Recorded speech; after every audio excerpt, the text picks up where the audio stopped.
আপনারা কি জানেন কিয়ামতের ময়দানে আল্লাহর কাছে বান্দা কোন আমল করলে হিসেব ছাড়া জান্নাতে যাবে?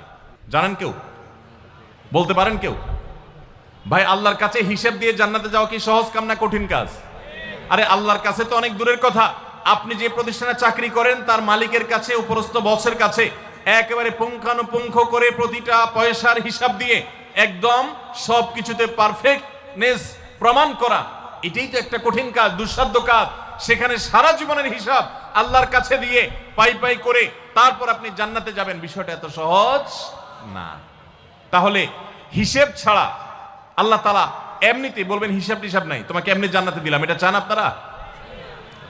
দেখুন কোরআনে কারীম আল্লাহ তাআলা বলছেন ইন্নামা ইউওয়াফাস সাবিরুনা আজরাহুম বিগাইরি হিসাব।